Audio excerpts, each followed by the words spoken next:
1 Maccabees, chapter 5. It came to pass, when the Gentiles all around heard that the altar had been rebuilt and the sanctuary dedicated as before, they were exceedingly angry. They took counsel to destroy the race of Jacob that was in the midst of them, and they began to kill and destroy among the people. Judas fought against the children of Esau and Idumea at Acrabatim, because they besieged Israel. He struck them with a great slaughter, humbled them, and took their spoils. He remembered the wickedness of the children of Bean, who were a snare and a stumbling block to the people, lying in wait for them on the highways. They were shut up by him in the towers. He encamped against them, and destroyed them utterly, and burned with fire the towers of the place with all who were in them.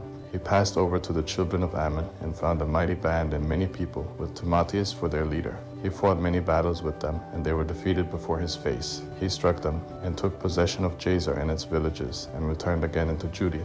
The Gentiles who were in Gilead gathered themselves together against the Israelites who were on their borders, to destroy them. They fled to the stronghold of Dathema, and sent letters to Judas and his kindred, saying, The Gentiles who are around us are gathered together against us to destroy us. They are preparing to come and get possession of the stronghold where we fled for refuge, and Timotheus is the leader of their army. Now therefore come and deliver us from their hand, for many of us have fallen. All our kindred who were in the land of Tobias have been put to death. They have carried their wives, their children, and their stuff into captivity. They destroyed about 1,000 men there. While the letters were still being read, behold, other messengers came from Galilee with their clothes torn, bringing a similar report, saying, People of Ptolemais, of Tyre, of Sidon, and all Galilee of the Gentiles have gathered together to destroy us. Now when Judas and the people heard these words, a great congregation assembled together to determine what they should do for their kindred who were in distress and under attack.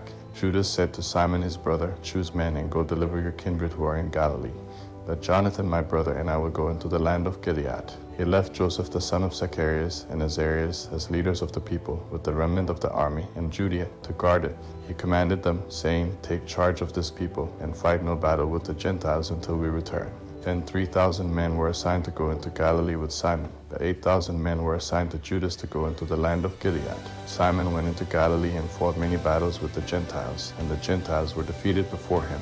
He pursued them to the gate of Ptolemais. About 3,000 men of the Gentiles fell, and he took their spoils. They took to them those who were in Galilee and in Arbada, with their wives, their children, and all that they had, and brought them into Judea with great gladness. Judas Maccabeus and his brother Jonathan passed over the Jordan, and went 3 days' journey in the wilderness. They met with the Nabateans, and these met them in a peaceful manner, and told them all things that had happened to their kindred in the land of Gilead, and how many of them were shut up in Basor, Alema, Caspar, Maked, and Carnaim. All these cities are strong and large, and how they were shut up in the rest of the cities of the land of Gilead, and that tomorrow they plan to encamp against the strongholds, and to take them, and to destroy all these men in one day. Judas and his army turned suddenly by the way of the wilderness to Basor, and he took the city, and killed all the males with the edge of the sword, took all their spoils, and burned the city with fire. He left there at night, and went until he came to the stronghold. When the morning came, they lifted up their eyes and saw many people who couldn't be counted, bearing ladders and engines of war, to take the stronghold, and they were fighting against them. Judas saw that the battle had begun, and that the cry of the city went up to heaven, with trumpets and a great sound, and he said to the men of his army, Fight today for your kindred. Then he went out behind them in 3 companies. They sounded with their trumpets and cried out in prayer. And the army of Timotheus perceived that it was Maccabees, and they fled from before him. He struck them with a great slaughter. About 8,000 men of them fell on that day.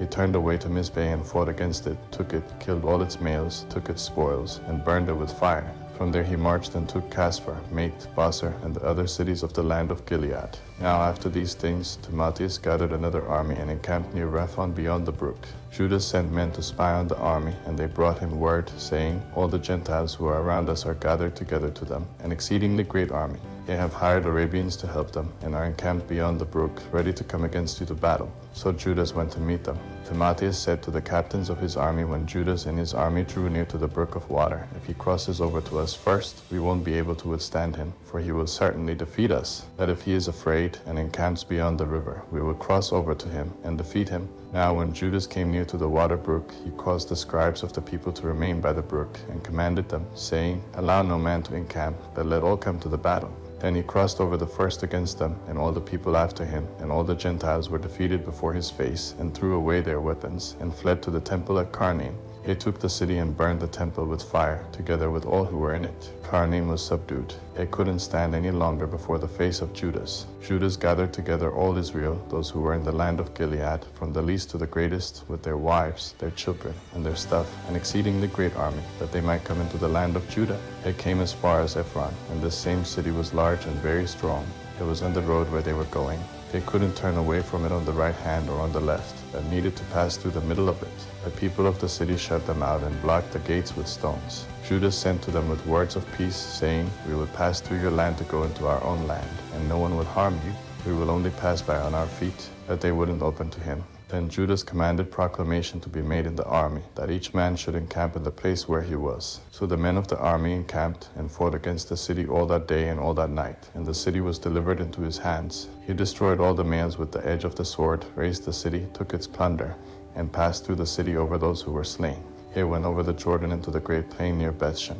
And Judas gathered together those who lagged behind and encouraged the people all the way through, until he came into the land of Judah. He went up to Mount Zion with gladness and joy, and offered whole burnt offerings, because not so much as one of them was slain until they returned in peace. In the days when Judas and Jonathan were in the land of Gilead, and Simon his brother in Galilee before Ptolemais, Joseph the son of Zacharias and Azarias, rulers of the army, heard of their exploits and of the war, and what things they had done.